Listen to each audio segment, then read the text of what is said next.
Okay, you're streaming? Oh, sorry.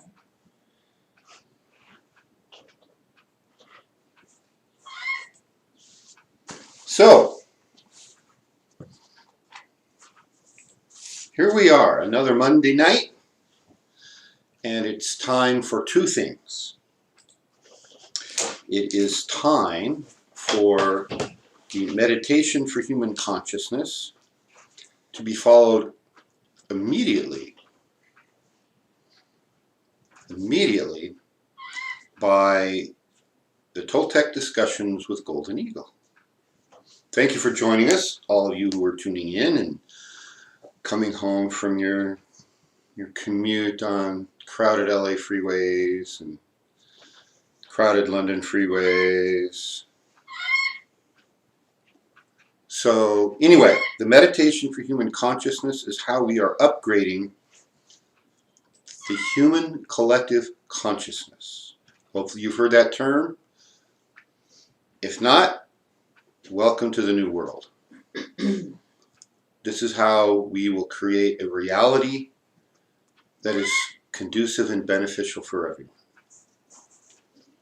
So real quickly, just sit comfortably in a position where your spine is aligned with gravity and you require no effort to hold yourself in that position.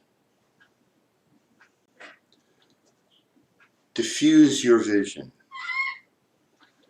so you see everything but are focused on nothing. And now, activate your favorite subtle energy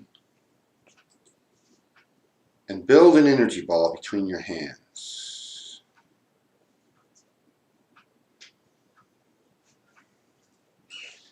In your mind's eye, see that energy ball become the planet Earth, rotating gently between your hands as different portions that are green, blue, brown, or white rotate in front of your vision.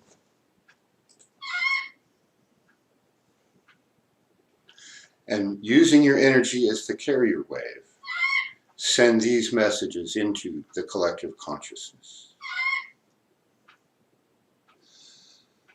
God lives.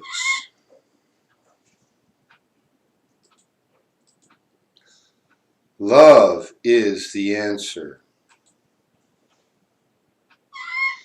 We are all one.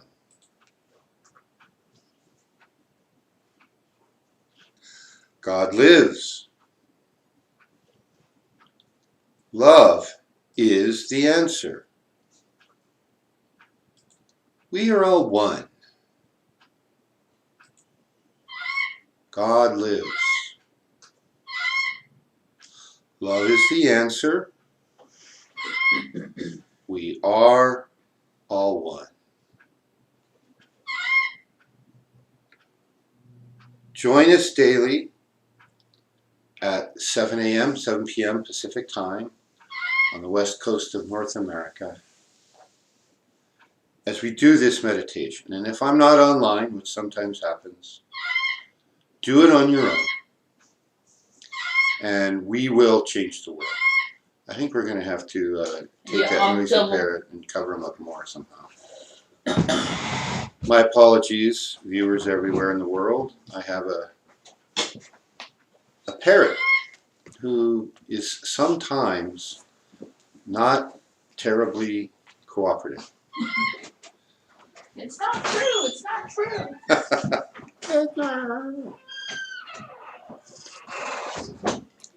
He,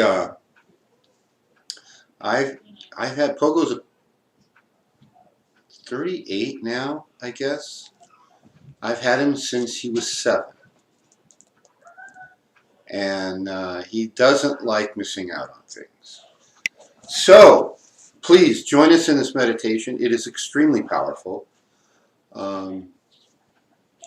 We are changing the world with this and similar techniques. It can be possible to literally create a new world.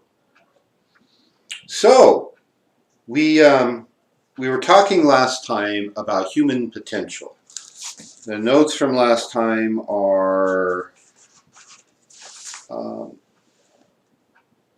were kind of introductory to the subject. We didn't get too far into the details. Some of the big things I wanted you to remember, just to jog your memory from last time, is that at your true core nature, you are not a human being. You are an eternal spiritual essence and an extension of the consciousness of the great central divine consciousness of the universe. There are some who call that God for short. That is your potential, and we're going to talk more about that tonight. And one of the things I want to talk about is why you are here on this planet at this time. Contrary to what the mainstream, lamestream media would have you believe, it's not to drink beer and watch sitcoms and read supermarket tabloids. You're here to accomplish a very specific mission. So overlaid on top of everything we discussed last time, and you go back and re-watch that if you wish, we just barely brushed on this subject, is you have your true will, or divine destiny as it's called. It's the main thing you came to do. Now there's always additional things around that we can be asked to do, but there's one main thing.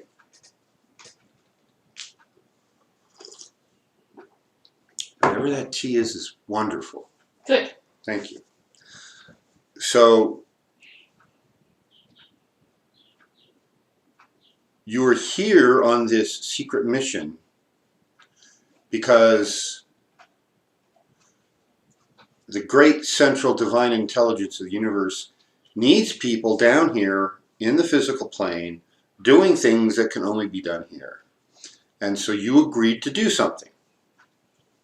What that something is, I can't tell you. It's a secret. And it's so secret that we didn't even tell you. You have to figure it out. And then do it.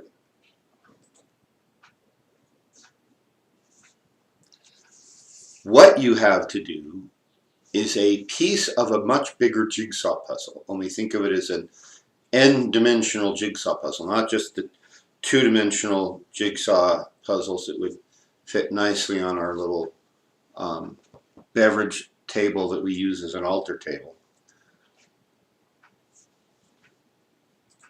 But it's n-dimensional.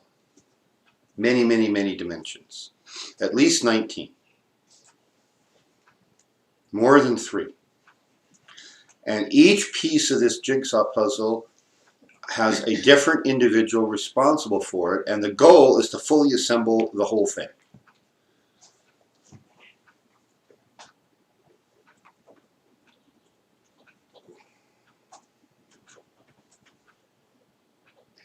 So you need some practical skills to help you find out what your mission is. And the first skill you need to find out is how to access those hidden parts of the universe that only you can access.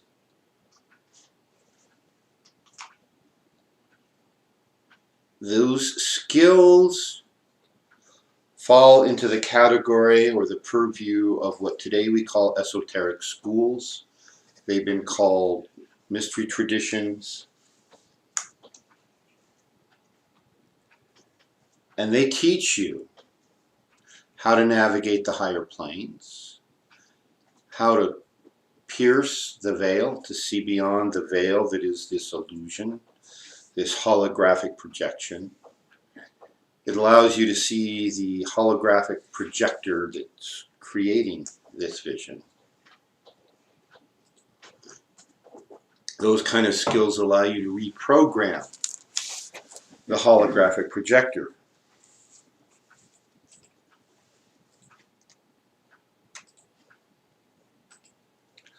So there have been times in Earth's history where this information I'm sharing with you was more widely known.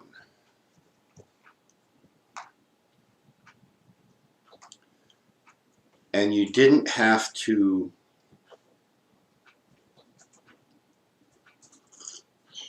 stumble your way through decade after decade trying to figure out what it was that was seen so wrong with the world, but you couldn't figure out what it was, and nobody you talked to about it could answer because they either thought you were crazy or they didn't understand, and so they just shunned you. There's a line from the movie The Matrix where Neo meets Morpheus for the first time. And Morpheus tells him, "Let me tell you why you're here. You're here because you know something. What it is, you cannot explain, but it's there, like a splinter in your mind, driving you mad." First time I watched the movie Matrix, I was with a large group of blue pill people.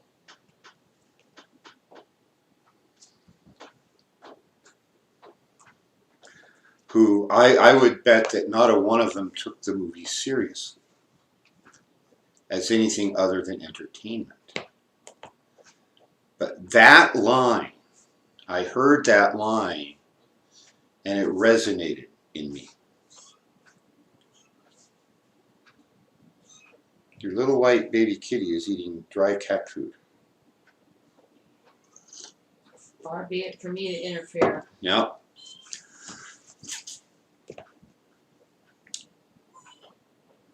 So there's something in each of us that is drawn to this work, is called to this work, is sucked in and pulled to this work like iron filings to a magnet. We have something in us that has called us here. We'll call that little something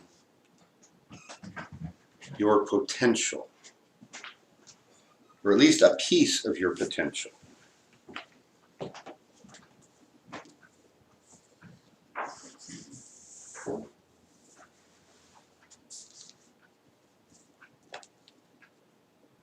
Everybody has, in theory,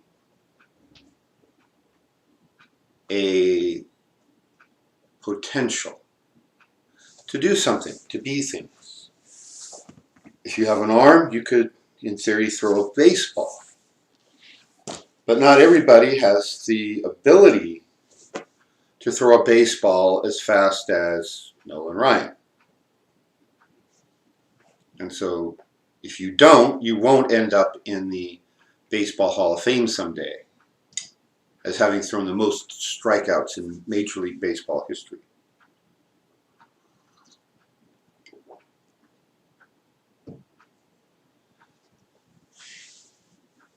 So in theory, everyone incarnated on Earth right now has a theoretical potential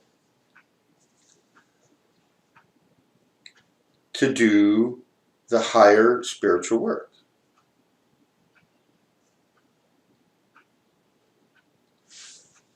The truth is, not all of them do. at least not for this incarnation. Some of them will get started. They'll be exposed to something in this lifetime and it'll, oh, aha. Next incarnation, the first point in time in their incarnation where they're old enough that their cognitive abilities are intact and they get exposed to anything pertaining to the work, it will resonate and it will hopefully trigger, and it's especially successful if they're living and working in a culture that values this information, with parents who themselves are doing spiritual work. And then these children, these amazing children, aha, and then they're off, they're started. And each subsequent incarnation, we go further. And if we come back, we usually pick up very close to where we left off.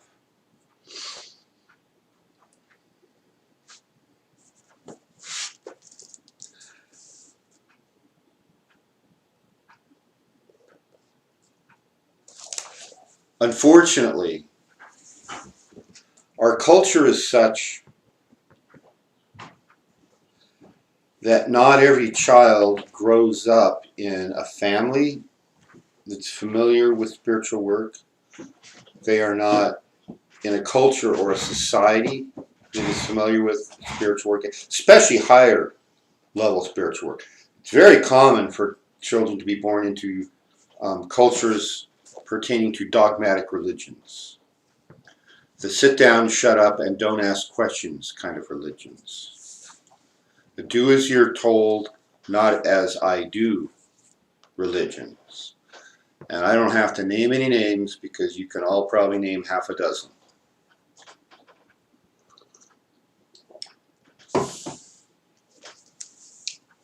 Then, if they grew up in one of those religions, or just a non-supportive culture, whether it's religious or not, but they have a stronger spark than average, they will probably find their way into the work, the esoteric work. It just may take them a long time. And then their first job, rather than just picking up where they left off last time and learning, what they are tasked with is unlearning what they've been exposed to and indoctrinated into that is either incomplete or outright false. False doctrines such as telling you that you aren't capable of communing with the divine directly.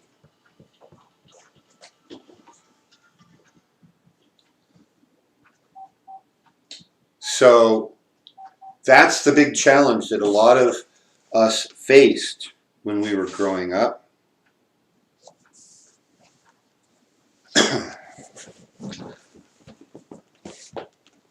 And once you're past that, let's suppose you are starting to do the work and you get bogged down and you're like, why am I working so hard? This is weird. None of my friends like me. My family disowned me.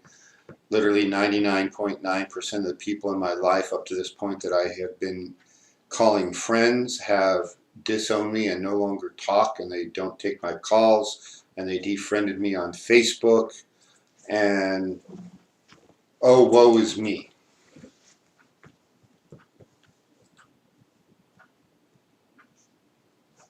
Think about this.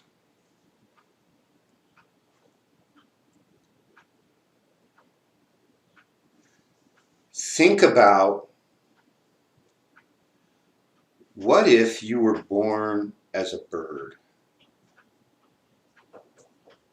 And it's your destiny to fly high and see things and travel far. But you're growing up in a culture, let's say, of rodents. And every time you try to fly, They tie a rock around you to keep you down on Earth because that's where you belong. You need to be on Earth. Or they clip your feathers on your wings and you can't generate lift. In those conditions, we couldn't fulfill our destiny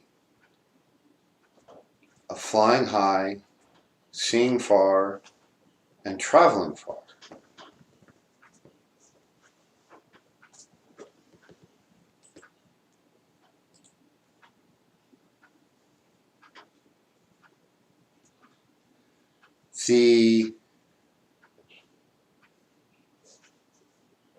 It might take that little bird a long time to figure out what was what,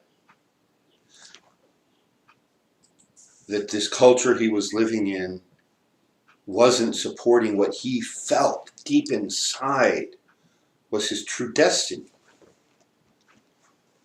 And then even if that bird figures it out, will the bird be brave enough and strong enough to say no? To rip off the shackles, to rip off the weights that have been tied on him, to go hide when they came around to clip his feathers again, and go out on his own, away from that kind of restriction, so that the bird could fulfill its destiny.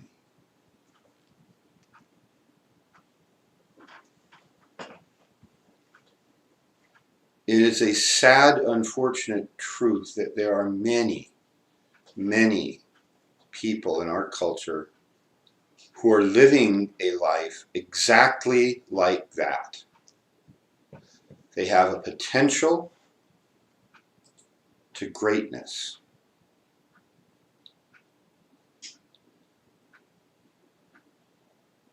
That our culture does not nourish.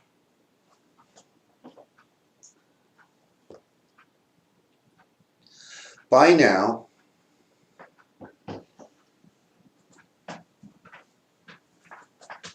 I suspect there's very few people listening to this who've never heard of the movie franchise Star Wars.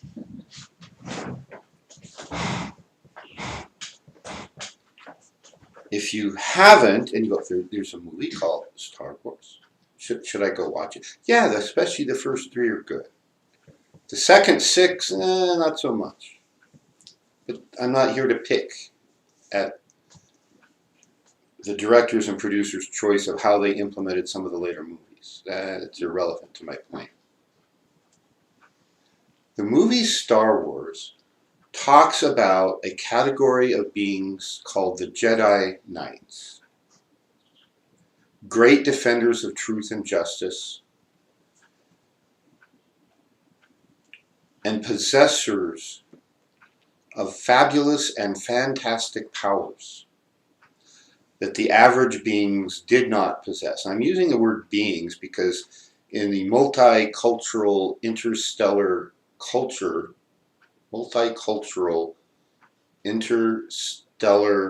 setting of that world, that universe, it wasn't just about humans. There were humanoids, but there was a lot of other strange creatures, and any of them could, in theory, become a Jedi.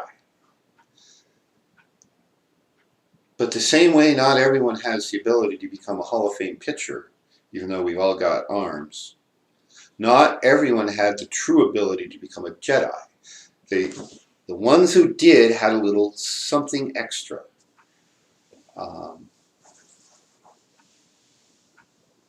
There's a concept that's very close to the true description of biology.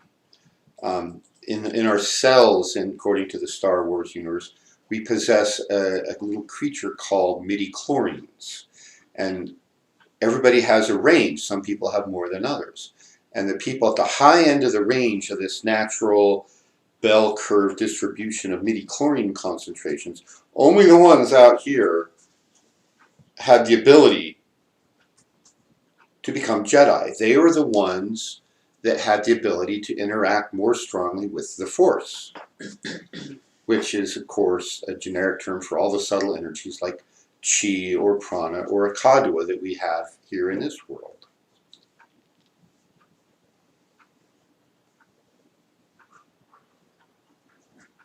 The link to true biology actually is we possess in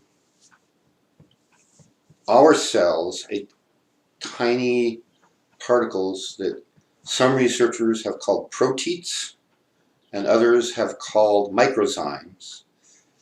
And whether or not they have an ability of they affect our ability to interact with the background field of the universe of energy or not, they do under the right conditions. They will morph into forms that we call pathogenic microorganisms like viruses, bacteria,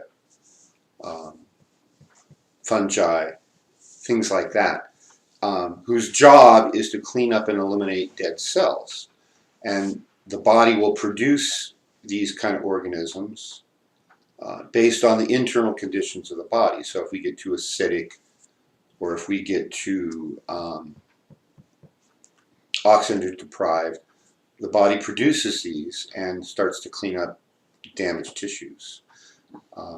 Over in my library, I have many textbooks on these biological, I don't even want to call them theories. I guess we have to call them a theory because mainstream academia hasn't accepted this, even though we have videotapes under microscopes of these things happening.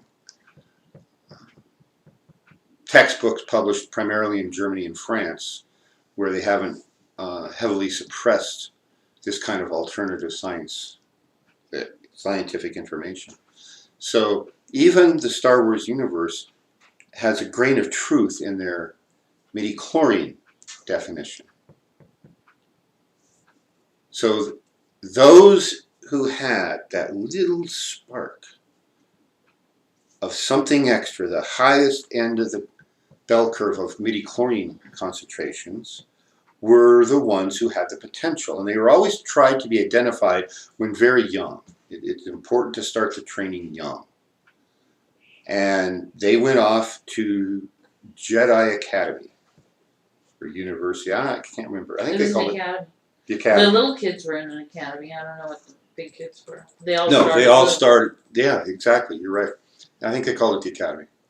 And if not, Muad'Dib, we'll see who's online with it, but I'm sure Muad'Dib will correct me if it was called something else. So just because they had that little spark and got in the door, how long they stayed and how far they advanced depended entirely on what they did when they got there. They had a potential, but then they had to refine that potential. And that's where the work starts. So that's a good break point. Let's see who's online. I'll go back and check, but on Facebook we had Heidi. Miss Porter. And on YouTube we have Dennis Brown. Hi, Dennis. William Rolling. William. Lonnie Nelson. Lonnie. Patricia Carreras. Patty. Aaron Eaton. Mr. Eaton. And that's, let's see, Little Eagle. Little Eagle. Okay. And Jean Louise Green. Jean Louise, nice to see you. I had, that's it, huh? That's it. Because I had corresponded with Thank you all. No, I had corresponded with someone today who sounded like they were going to tune in. So maybe they haven't been there yet or haven't gotten here yet. And that's all on Facebook? Yeah, last time I looked, or at least hold on. Let's see, how do I look at this? Well, see, I'm in my Facebook so that I can actually make comments. And I don't see anyone that's said anything other than Katie. Oh, okay. So if you're watching on Facebook and I didn't read your name out loud, or the lovely Bonnie didn't read your name out loud, please just type in the comment field, hi, it's me, President Trump, I'm watching you, great show, keep up the good work. Or it's like, no, it's... You'll be making apologies like Jimmy Kimmel, not Jimmy, who was it? Yeah, someone was forced into an apology recently. Talk show host. Well, I'm pretty sure that there aren't going to be any major politicians listening to me bash them, so I'm not too worried. So, we have this potential. The Jedi have the little kernel in them of the midichlorians. We have in us that kernel of a calling to the esoteric work, to the higher spiritual work. Yes, everybody born can and should be engaging in the usual, what we think of as good spiritual work. Be kind to others. Do unto others as you would have others do unto you. Help those in need, especially when you can do so without any injury to yourself. It costs nothing to be kind. That's all part of being spiritual. But there are more things that can be done in this higher level, so-called esoteric work, based on what the theme is we're talking about these days, which is human potential. We have a potential, that's what I'm going to start talking about right now. I'm going to continue talking about the Jedi. Look at what the Jedi could do, right? They commanded the Force, or the Chi, if you want to use an Earth-based term, and they could move objects, right? This was the famous scene where Yoda was trying to teach Luke to lift his X-Wing fighter out of the muck where he had landed it. And Luke was really good at small objects, but not big objects. And they could almost levitate by jumping and leaping and having these airborne lightsaber battles, and they could tap in and do telepathy. They could tap in and communicate long distance. They could communicate with those who had passed into the spirit realms. They had amazing superhuman capabilities. Whole armies would surrender if one Jedi showed up to fight them. That sounds like the Templars. Sounds like the Templar Knights historically, where a whole English army packed up and went away just because a couple dozen Templar Knights in full battle armor showed up over the hill to fight. No. Or my favorite Templar Knights story is when the Friday to the 13th came along in 1307, and the papal orders were unsealed in the capital of every country in Europe, and ordered the arrest of all the Templar Knights in Germany. The Templar Knights took a very curious approach to solving this problem, where they were going to be arrested, tried for heresy, and executed. They showed up in court in full battle armor and demanded their legal right to trial by combat. And at that point, the king has to do one of two things. He has to appoint someone to fight each one of these Templar Knights individually. And if the Templar wins, he's innocent and gets to go free. And if the king's representative wins, then the Templar is guilty and he's dead, which is what the Pope wanted. Or, if nobody's willing to fight the Templar Knights, or whoever is on trial, demanding their right to trial by combat, then the king has an obligation to let them go free. No takers. No one was willing to fight these Templar Knights, and so they were all set free and then immediately disappeared to history. So that's the power of the Templars historically. and their reputation preceding them. And so it is in the Star Wars universe. When the Jedi showed up, it's like, oh my, time to give up. Let's go away and fight again another day. Incredible powers. But to get there, from the time you're a small child, let's say somewhere around 3 to 5,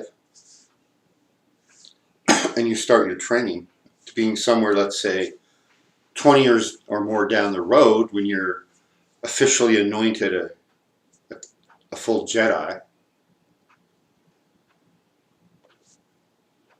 there's this 1 to 2 year decade, or 1 to 2 decade long period of intense, rigorous work, honing every skill imaginable, pushing every ability you thought you had beyond what you thought you could do. And then tomorrow, let's do it all again. And the next day, do it all again. And you refine yourself in this way. So that's what the Jedi Academy was. Taking this raw potential and refining it through intense, rigorous work. Aaron says, in Hawk Signal Vinces, under this banner you will conquer. Haha. Yep. So,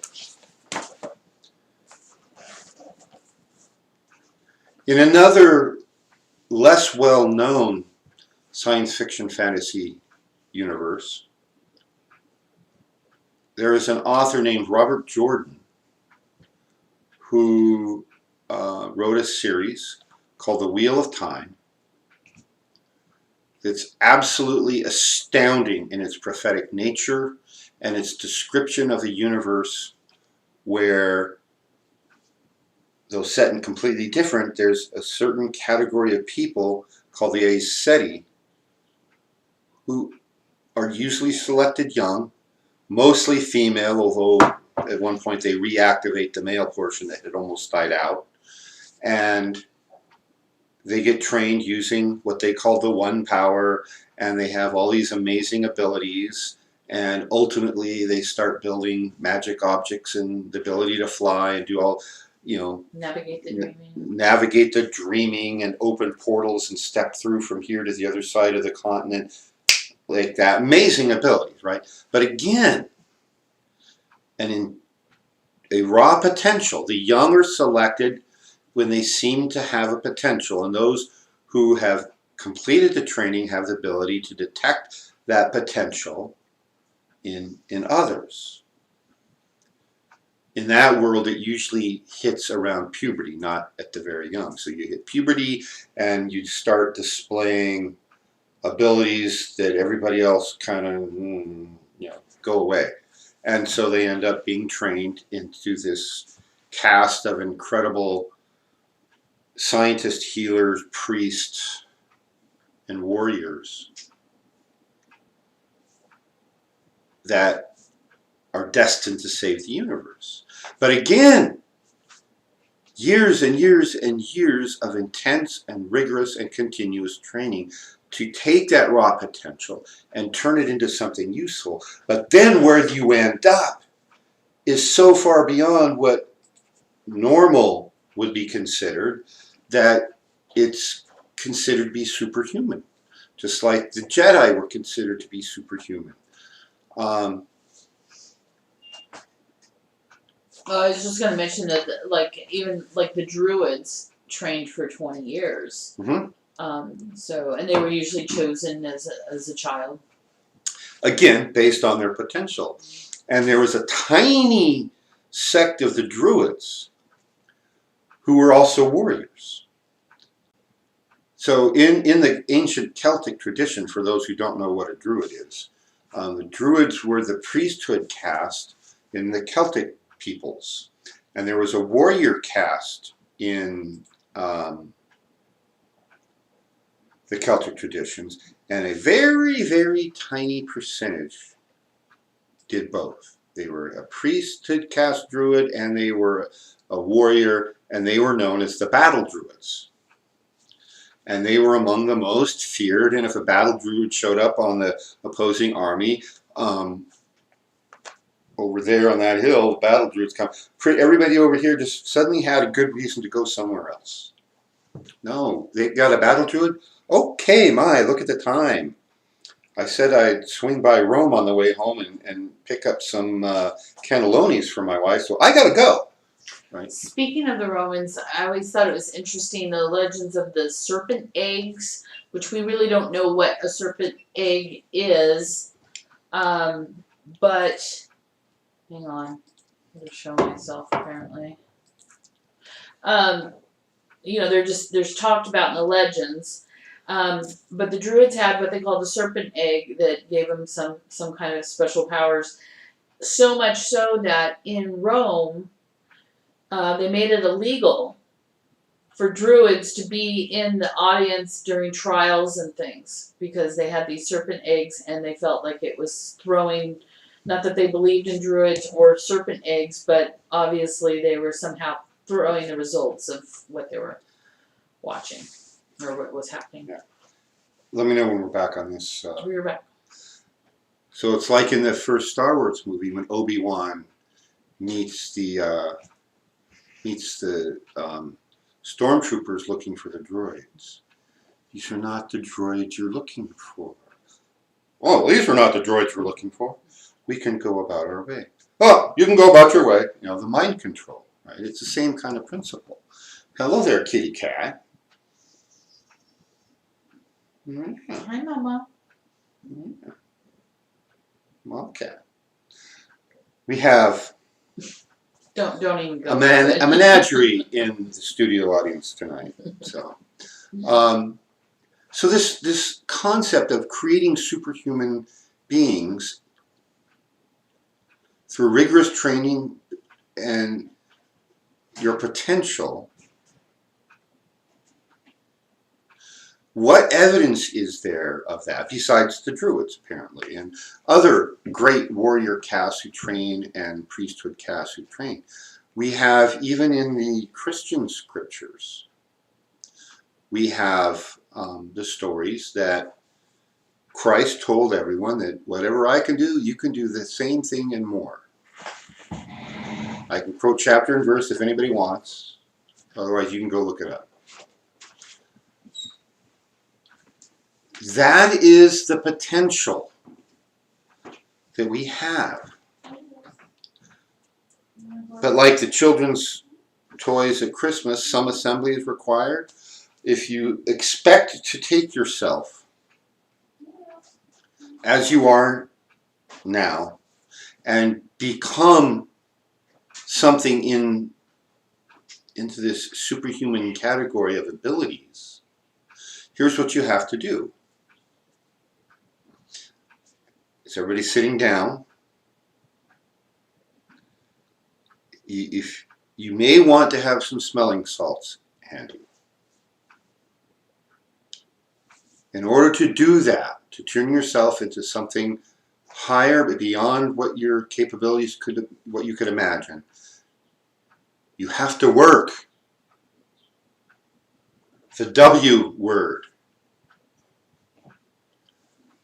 Hard work and lots of it is required.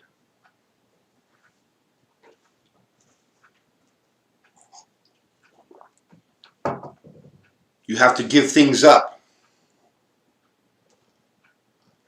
like excuses.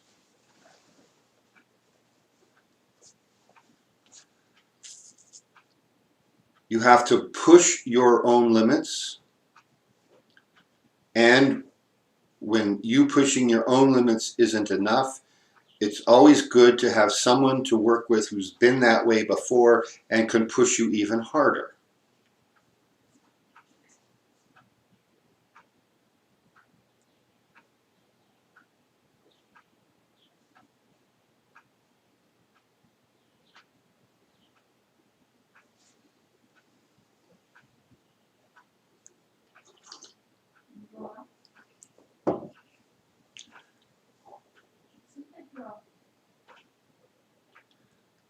Pushing yourself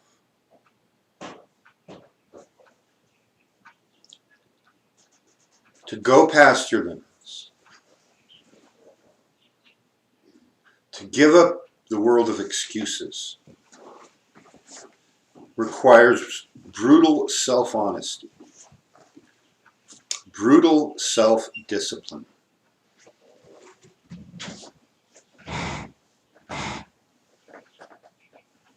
Not everybody who went off to the Jedi Academy made it.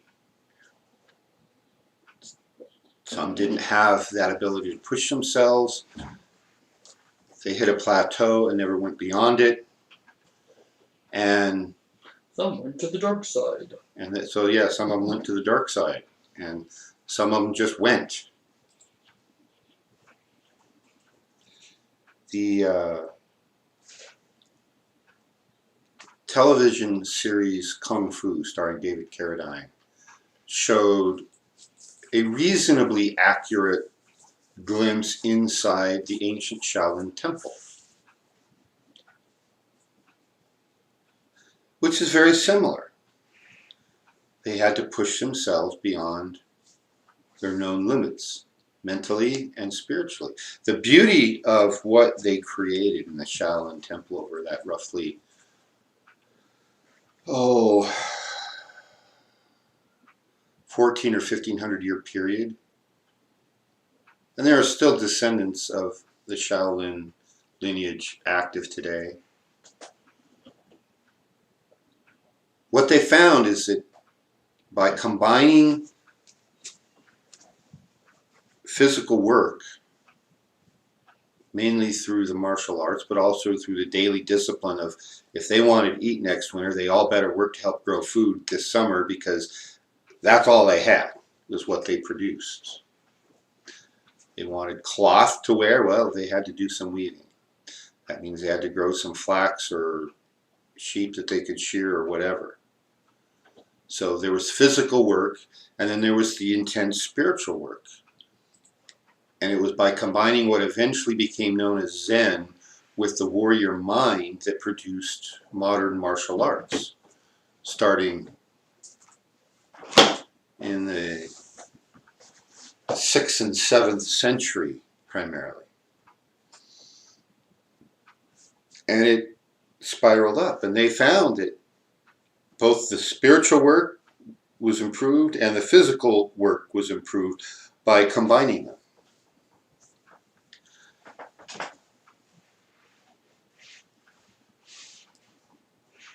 So if you're listening to this and you haven't flipped channels already, because not everybody's watching this live. Some of you, within 2 weeks, I usually get 3 times as many views to 4 times as many views as I have during the live broadcast. So people are finding it, people are watching it. I know there's people in other time zones for whom this is a really inconvenient time to watch, and I know that they're watching because I talk to them. Well, email or what have you.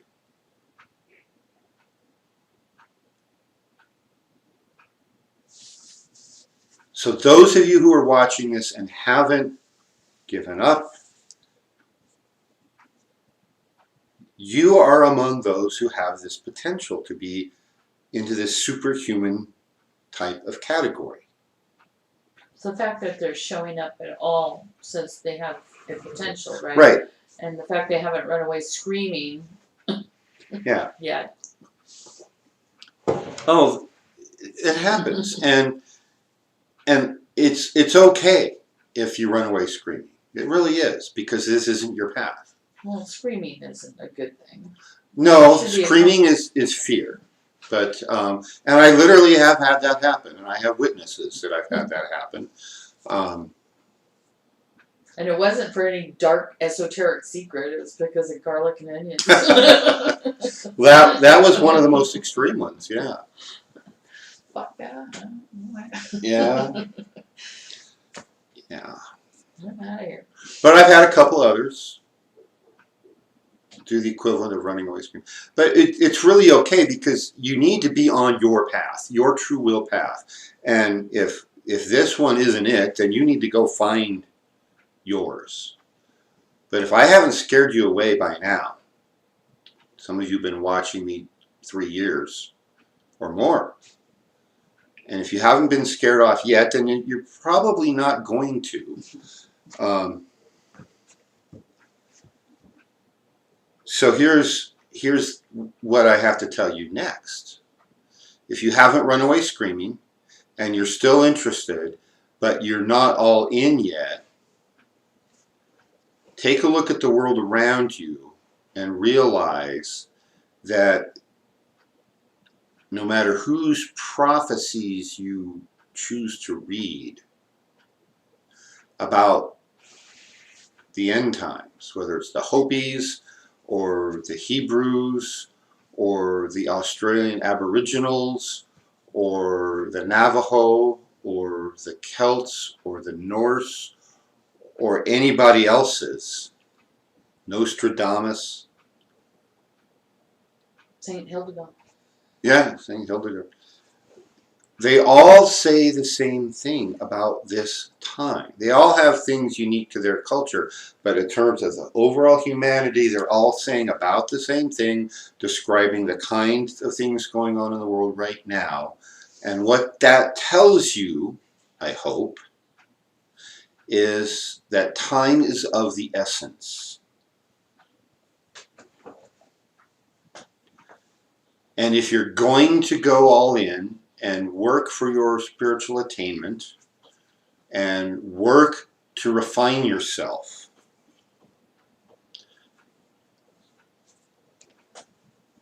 now would be a really good time to start. To bite the bullet, no matter how scary it may seem, to say, but it's going to be hard. Yeah, it's going to be hard. I'm going to have to unlearn a bunch of my stuff in my past. Yeah, and a lot of it was wrong. You can learn the real stuff now or next lifetime. But it's going to be hard. Yep. And the only other thing I could tell you is it's going to be about the most rewarding thing you can do. Because the kind of skills this work teaches will connect you absolutely reliably, if you do the work, with the highest aspects of yourself and the highest aspects of your highest guides in the spirit realms, who will guide you to your destiny.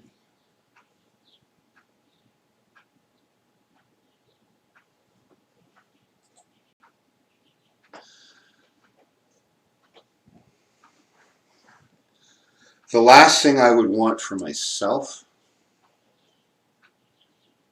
and the last thing I would want for any of you, is to have to explain an incarnation where you stopped on the threshold of the door to your destiny and you didn't step through, or I didn't step through.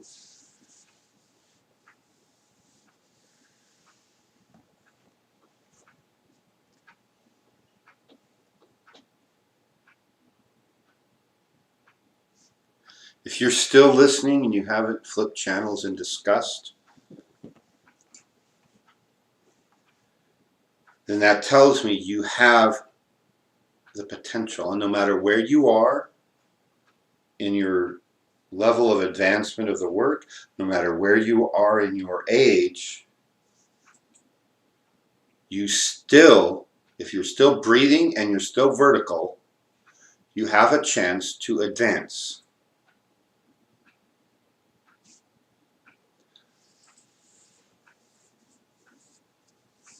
You have a chance to either position yourself to fully accomplish your true purpose in this lifetime and then develop the state of consciousness necessary to step out of the karmic cycle, or you have a chance to make enough progress that two things happen. One, you position yourself better for your next incarnation. And two, you have a chance to be of great service to the larger work of humanity.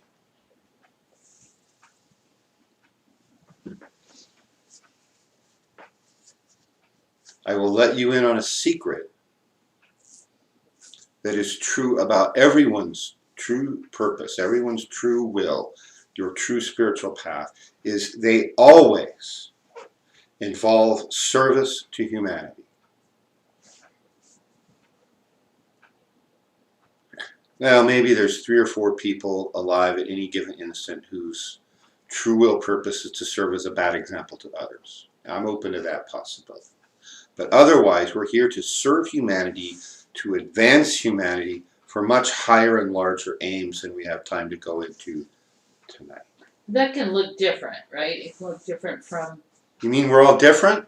well, we're Shucks. different, yeah, but our will to serve humanity can look completely different. Oh, absolutely. Absolutely. There's as many different ways to serve humanity as there are members of the human race.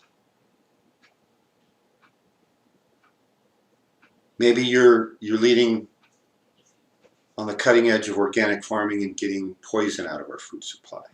Maybe you're being of service to those who are getting ready to transition out. Maybe you're a healthcare worker. Maybe you're a carpenter who builds homes that don't fall down. Or get outdated in 20 years. There's countless ways to be of service to humanity. So the key is finding your piece of that puzzle.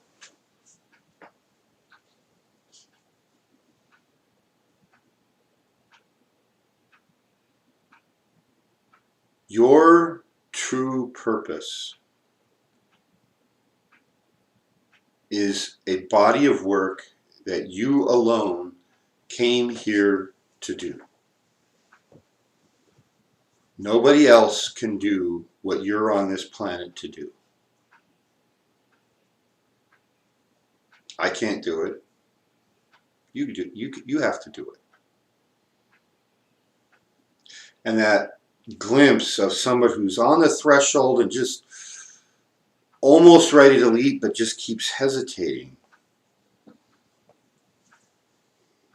You are the person I'm most addressing tonight.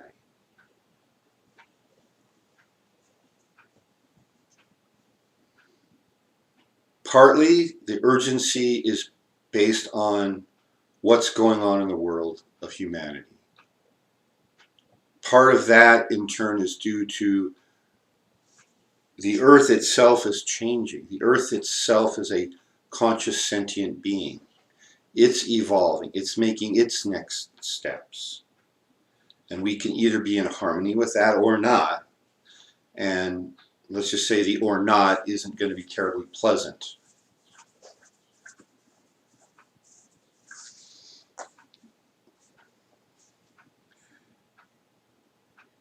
The time is now for you to embrace your destiny. I can't tell you what that is. You have to find it. What I can tell you is, and I can teach you, is the process to go about finding it. I can teach you the process, I can't tell you the answer. I teach you the process to find the answer. And if you don't like me because I'm this big brutish barbarian with long hair and a beard, that's fine. I can find other spiritual teachers for you who are even meaner and uglier than I am.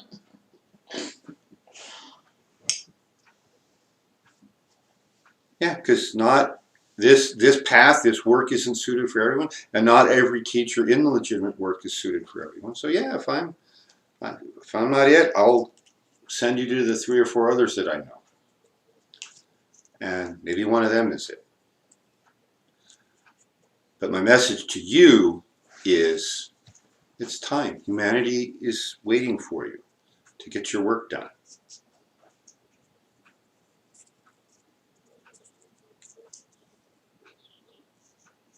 I would rather attempt everything that I need to do in this lifetime and fail at part of it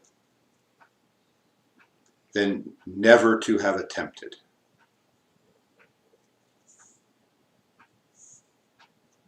I mean, heck, I've attempted and failed at a lot of things.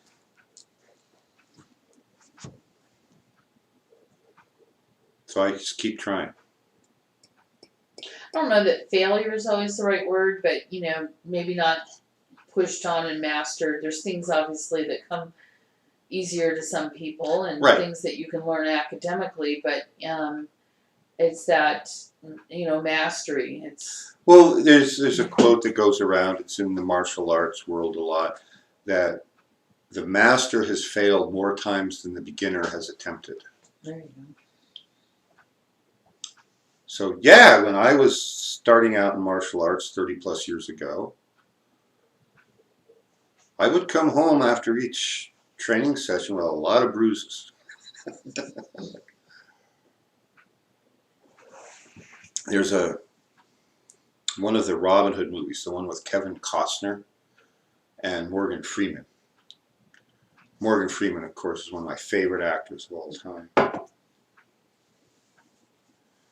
And this is where Robin first meets Little John in the forest when he's been driven there because he killed one of the Sheriff Nottingham's peeps. And the Sheriff of Nottingham had already stolen Robin's estate when he was off in the Crusades. And Robin's wearing his family medallion, which is made of solid gold. And Little John's trying to steal it from him because that'll feed all his people for 3 months. Mm. Robin says no. So they fight. They're fighting with quarterstaffs. And now in terms of battle and combat with bows and arrows and swords and spears and charging cavalry and all that, if Robin had had all that at his back again, it would have been a short fight. But he didn't. So he's in the woods in Little John's territory. And Little John is just beating the heck out of him. And Morgan Freeman is a Moor, one of the people that Robin had been fighting, but he saved Morgan Freeman's life. Hasim, I think that was the character's name that Morgan Freeman played. He saved Hasim's life, and so Hasim is indebted to him. He has to repay him at some point. So he's traveled back to England. And as Robin's getting toasted by Little John's cudgel, that's what they used to call quarterstaffs, was a cudgel.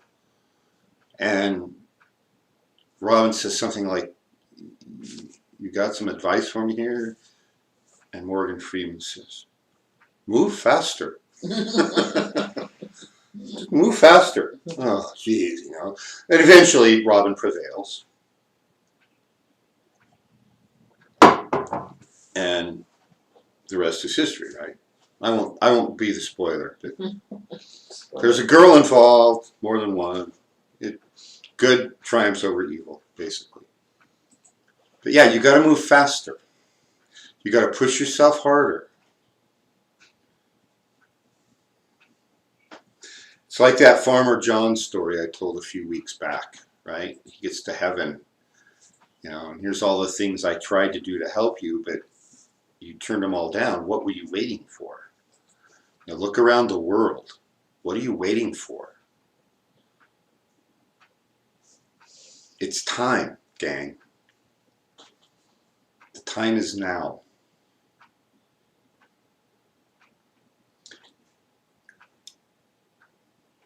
You have a potential. You can become the equivalent of a battle druid, or at least a druid. The Toltec warrior values our three core natures, the dreamer, the stalker, and the warrior. And while we all naturally gravitate to one of those three, the goal is to bring all three into balance. That's part of what the Toltec work is. That's part of what our potential is. If you leave one of those three lying on the desk and you only pick up the other two, you will never attain fully any of your destiny or desires. You won't fully make it. You don't like math and chess, pick up a math book and pick up a chessboard and get to work. If you're a left brain logical type and you can't handle this woo-woo art stuff, well, pick up some pencils and some crayons and some paints and get to work. Train that other half of your brain. You got to have that other half of the brain functioning to interface with the higher plane bodies, your higher light bodies, in order to bring through all the knowledge and information and capabilities you require to do your work.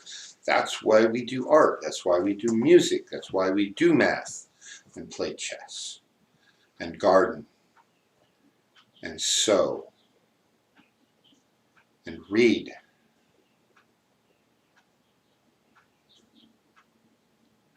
That's why we use the Akadua, because it is an amplifier of our consciousness and our intent. And it connects us more strongly to those higher planes. And whatever abilities you think you have without the Akadua, I will guarantee you that they will be at least 10 times stronger if you start using the Akadua. Can you just describe again dreamer, stalker, and warrior for those who, we talk about the terms, but how to maybe practically see that and apply it, or the balancing of it. Yes, I can do that. Would you like me to do that right now? Well, that's not my question. Yeah, no, it would be great if you could do that. Before we do anything in life,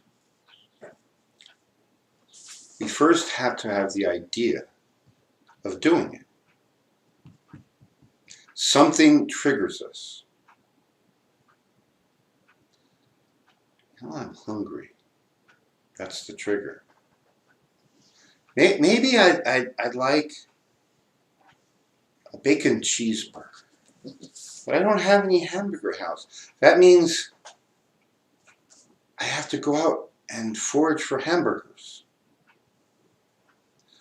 Where can I do it? It's 3 in the morning on a Sunday. There are no hamburger stores open. Now what do I do? Well, there's an all-night grocery store. Maybe they have bacon and burger and buns. Okay, where's my car keys? Get my wallet, I'm going. And you do it. So there's a trigger. The hunger. And then you put together this idea. Oh, I want a bacon cheeseburger. That's your dream. You come up with an idea. Well, it's late and I don't have one, so I don't have anything to make one. Now what do? You have to figure it out. You have to plan. Oop, I'm sorry, I used the P word. So that's the stalker. You plan.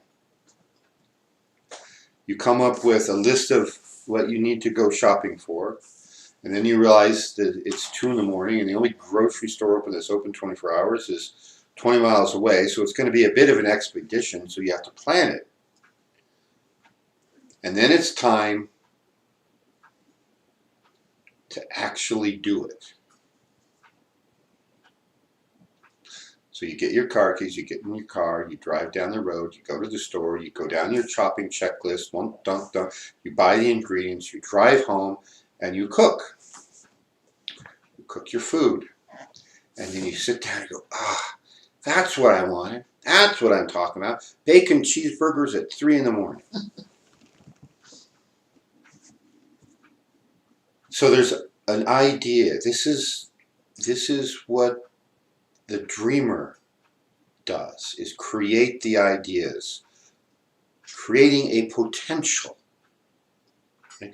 There is a potential that you could have a hamburger at 3 in the morning. However, some assembly is required, probably. Then the stalker has to put together the detailed plans. Okay, well, what do I got to do to come up with all the ingredients at 3 in the morning for my hamburger? And then the warrior is one who has to take action. You could have come up with the plan or the idea, and you could have put together the plan. It's like, oh, I have to go out into the cold, cruel world at 3 in the morning. No, I'll wait. I'll just sit here and be hungry and miserable because nothing was open when I wanted my hamburger. Oh, woe is me, right? We all know that person. We all know somebody who fits that mold, who could have it all laid out and then just not pull the trigger and take action to go get themselves their bacon cheeseburger at 3 in the morning.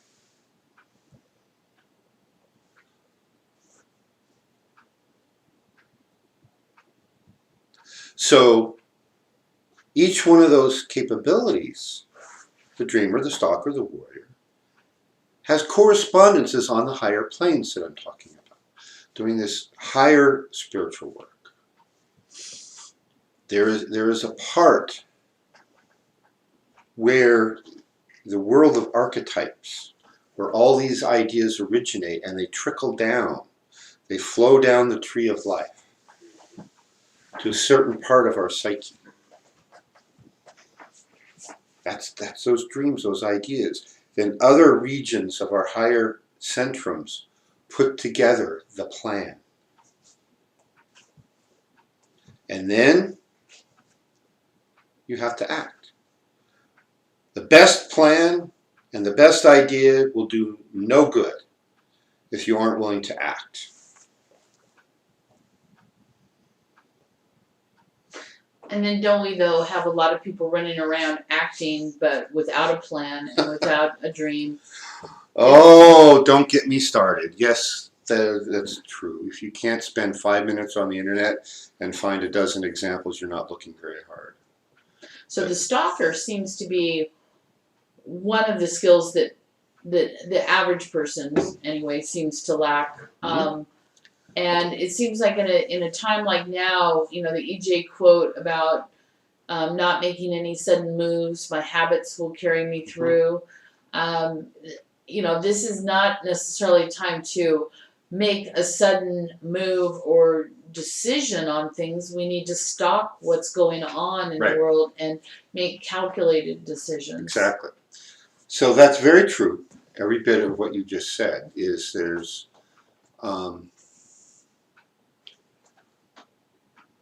the portion of our psyche that does that stalking is represented on the tree of life at a particular sphere. And over the last 30 to 50 years, sorry, gang. Problem of using my phone as a video camera.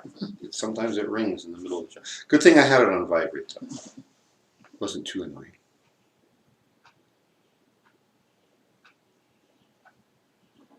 So that portion of the tree of life has been under attack, primarily through the educational system. And the fact that we've stopped teaching the skills necessary. You could loosely call the skills necessary to be a good stalker critical thought. It's not taught anymore in any way, shape, or form. Anybody who's ever been out in the woods for an extended period of time and the only food you eat is what you catch or find, hunting and gathering, and you and however many people you're with. So you see the herd of wildebeest over there. Let's say they're half a mile away, 800 yards. And everybody grabs their clubs and goes screaming after the wildebeest. And of course, the wildebeest being very fleet of foot, before you're 100 yards closer, they're another half mile away and you go hungry that day.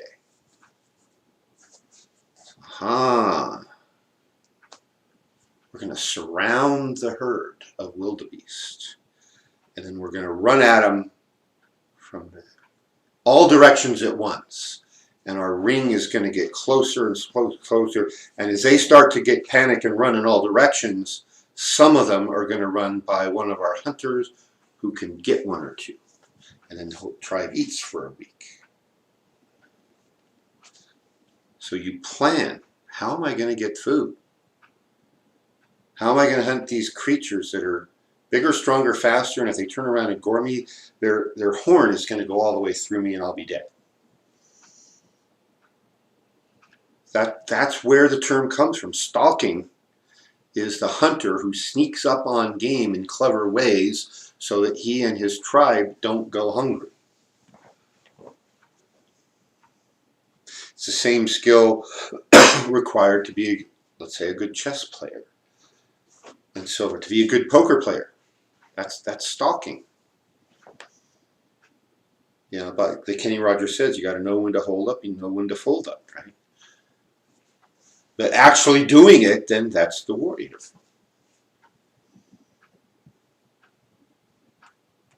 So the dreamer, the stalker, and the warrior, we all have those three potentials. But how much of each are we fulfilling?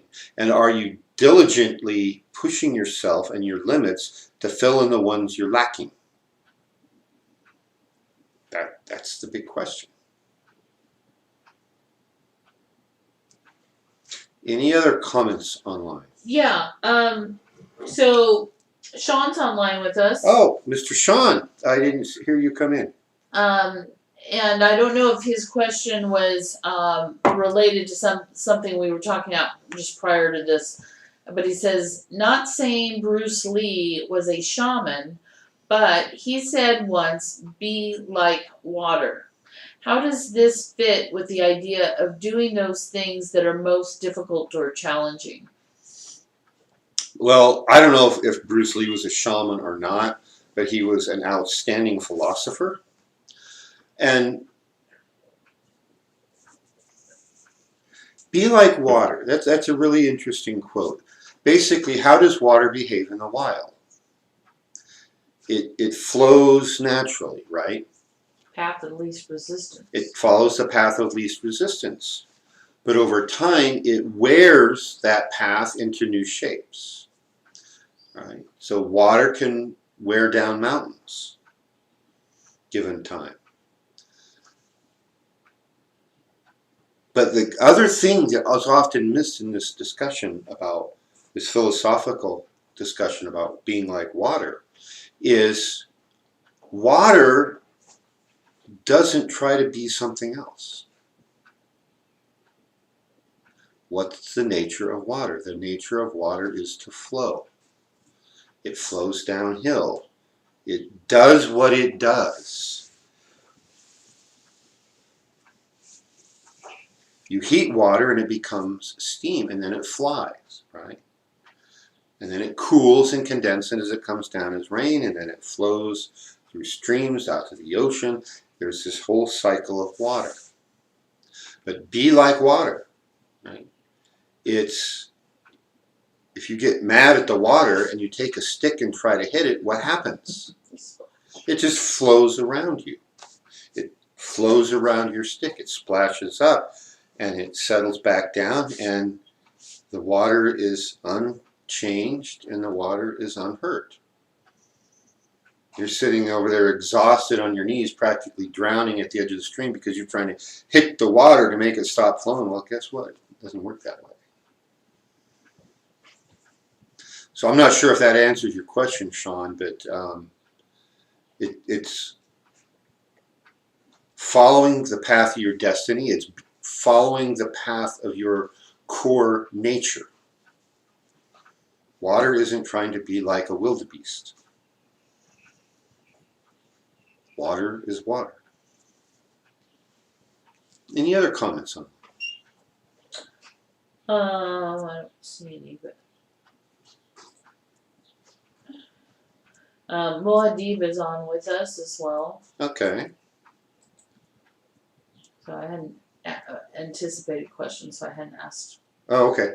Well, we'll give them a few minutes.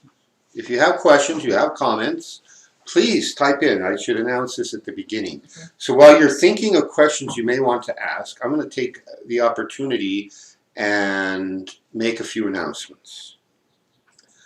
Announcement number 1 is starting tomorrow, first day, 9 a.m. Pacific time, I'm doing my online Qigong class.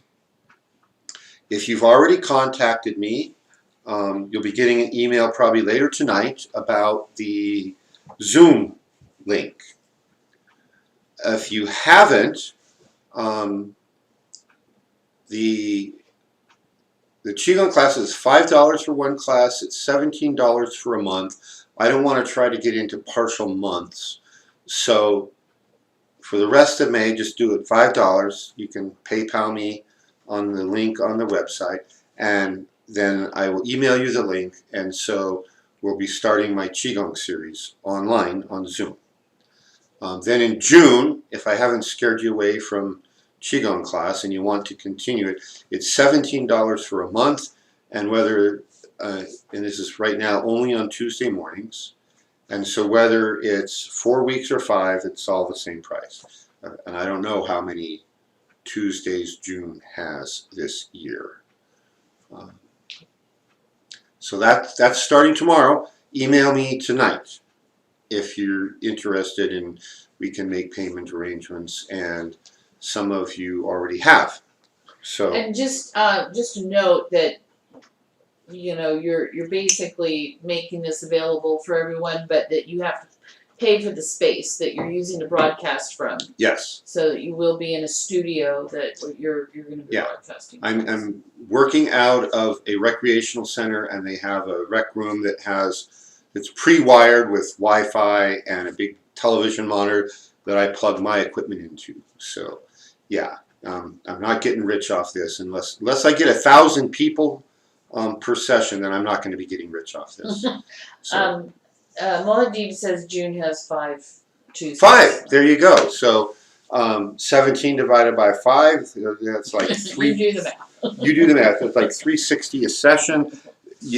That's like a steal. In fact, I should charge more, but I won't.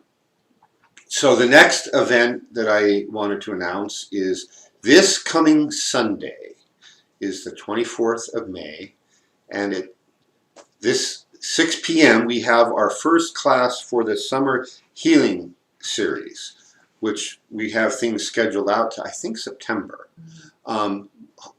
We had an extraordinarily hectic weekend that's still going on. And so we did not get all our announcements emailed out and announced on Facebook and Facebook events created. Hopefully we're going to start getting caught up on that again tomorrow. But I can tell you that the first class is in this series, which is leading up to some classes later this summer. This class is called, did we call it the Science of Energy Medicine or the Physics of Energy Medicine?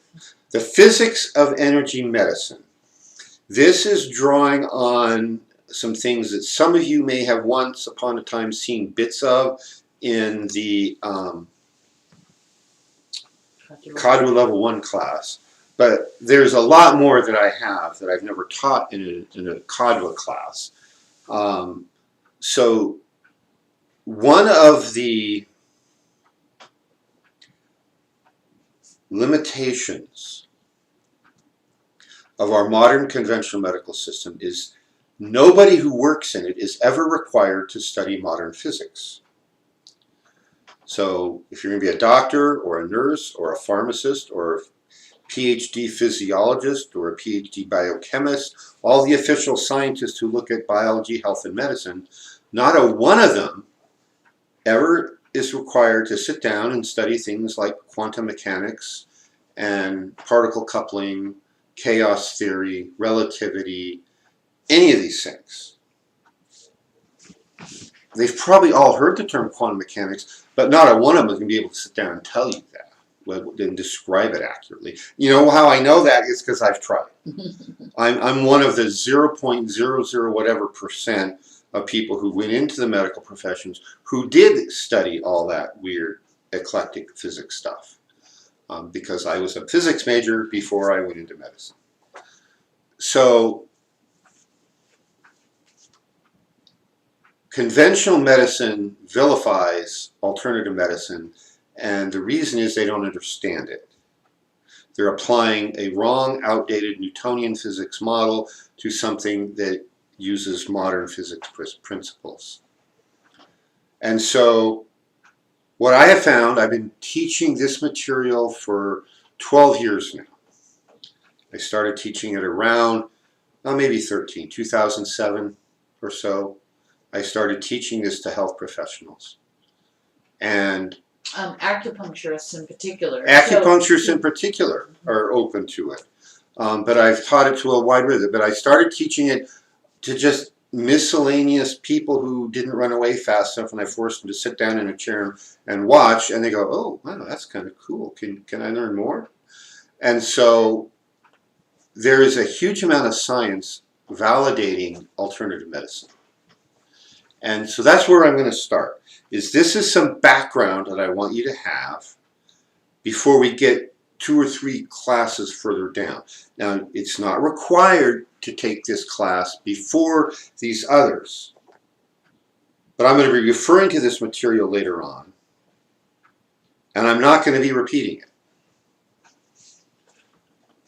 So I highly recommend it. This class is by donation. It'll be 1 to 2 hours. I'm really trying hard to keep it closer to 1, but I don't think it's going to happen. I think legitimately it's going to be an hour and a half plus questions. And it's 6 o'clock on Sunday. This coming Sunday, 6 o'clock, it will be conducted on Zoom, which means I will via email, I will be sending out a Zoom link with a password to anyone who registers. You can register through the Golden Eagle site. You can register through our akadwahealing.com site. The Golden Eagle website, of course, is toltecshamanicarts.org, and there's an email link on that page. And there is akadwahealing.com. There's an email link on that page. Either one is fine. We can get you all in the right place, but you have to register.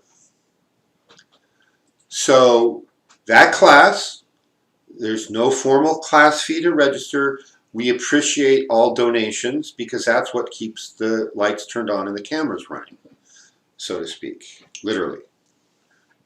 I was just going to note that this is Memorial Weekend. Mm-hmm. And that there is a Memorial Weekend thing going on at EJ's. But this will be after they end at 4 o'clock. Right. So, I talked with EJ's people. They will either be ending by 3 or 4 because they start at 6 in the morning. They used to start at 6:30, but I'm getting some of their pings now while I'm still doing my meditations before 6 a.m. So they're starting earlier than they used to. And then the only other thing I would say about that class is that many of us use subtle energies, those of us who have the Kadua or Reiki or using Chi or Prana or whatever, and yet we don't always have the confidence level in what we're doing because we don't understand the science. Right. So this will give us the science behind what we're already doing so we have a better confidence level and we can explain it better to our clients and so forth. When I was practicing as a naturopath and an acupuncturist, I found it extremely useful to be able to explain science of the woo-woo stuff I was doing. And my clients liked it. So That's this coming Sunday. Email us if you're interested. Then, the following weekend on Saturday, the 30th of May, we're doing an Akadwa Level 1 class. If you don't have the Akadwa Level 1, this is your opportunity. This will be conducted by Zoom. And if you need to get a, my phone is telling me it's running out of power. It was at 100% when we started. If you don't have the Akadwa, we will do the transmissions as part of the class. And then we teach you the basics of how to use subtle energies. Some of you have had this class before. This version will be a little different, in part because it's all being conducted remotely, and in part because we're constantly refining the material. And so if it's been a while since you've been through our Akadwa training and you just want to do it, then there's you're always welcome back. There's a nominal fee to just retake the class. So those details, I'm not even going to try to quote prices now, but within a day or two at the most, we will have these emails out and hopefully some announcements on Facebook events and on the websites. Hold on a minute. Let's see. So the Akadwa classes are the same as they always have been. The transmissions and attunements are $100. Was set by Coyote a decade ago, and realize that is a token of exchange. That said, our classes that we teach, we usually just charge $50 for, so that is a suggested donation. But if you have issues, if you're not working right now because of the lockdown situations, or you're already an Akadwa practitioner but you've never taken a class, or you would like to repeat a class, just contact us and we can always make payment arrangements and so forth. We're happy to make payment arrangements because it's this information, it's the Akadwa, it's the facilitating your ability to be successful in your incarnation, in your spiritual work, your work of service, your healing work. That's what this is about. If I wanted to just be rich, I would have become a stockbroker and done insider trading and all that kind of stuff, right? If it was all just about money.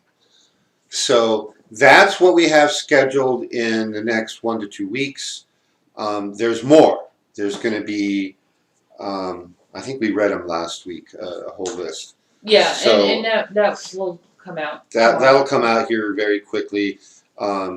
We had an interesting weekend, so I apologize. It's not over yet.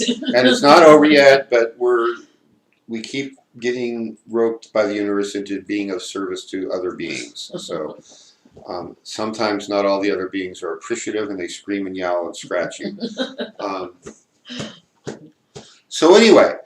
Any other questions or comments come up while I was going over the list? Well, one other thing you might want to announce just again is that your books and the books. Okay. Yes, thank you. See, that's why I have the beautiful Bonnie as my consort.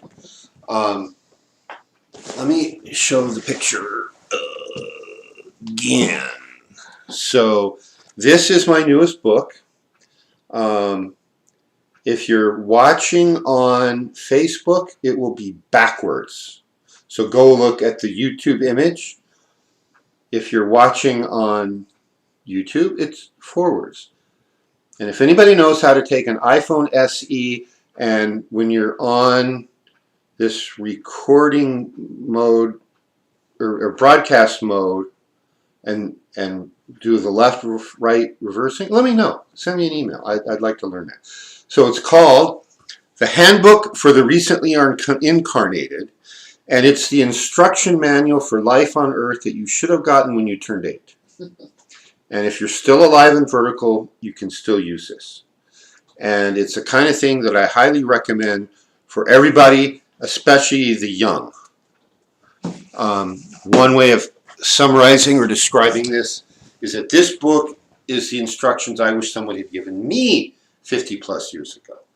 And after going through, you know, a number of decades of flailing around and not understanding why human culture is the way it is, I finally got to a point where it's like I have this vision. It's like, okay, I need to write this. And so I was guided to write this, and there it is. So if you go to ToltecShamanicarts.org and you click the handbook tab, you can order a copy from this first printing, and I will ship it to you, and I will autograph it. After the first printing is gone, this special offer goes away, and then you go to Amazon or Barnes & Noble and someplace else and buy it. Of course, my book that came out beginning of last year, Heal Your Life, Heal the World, is still available. The link to get it is on my website, drcagesays.org. That's the email address. drcagesays.org is pretty much all about Heal Your Life, Heal the World. And you're on the Golden Eagle YouTube page. There's a small, I don't have that much over there yet. I keep getting interrupted by yowling cats. I have literally become a cat herder. I often joke about being a cat herder. Now I literally am. And so I haven't been able to produce as many Dr. Cage videos as I want about health and spirituality and how to go about doing that practically, but more to come as the year progresses. So, Heal Your Life, Heal the World at drcagesays.org, and the Handbook for the Recently Incarnated at ToltecShamanicarts.org, and give yourself the best chance of success that you can by reading this instruction manual for how to navigate an incarnation on Earth. Any other comments? I'm not seeing anything, so if somebody has one, type it in quick, because yeah, we're going offline otherwise. Well, I want to thank everyone who showed up. I hope you found something useful that you can use to improve your life and the lives of those around you and to help serve humanity. And we always thank you for any donations you send. That keeps the lights on and the cameras going and helps get the word of the truth and how to survive this curious culture that has evolved on Earth out to as many people as we can.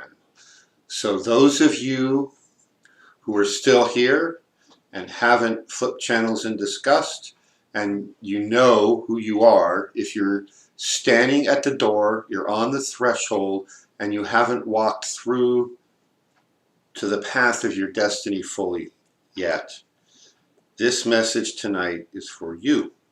And I encourage you to make that next step. If you want to talk to me about what that might be, please contact me and we'll talk. Otherwise, I hope to see some of you at 9 a.m. tomorrow for Qigong.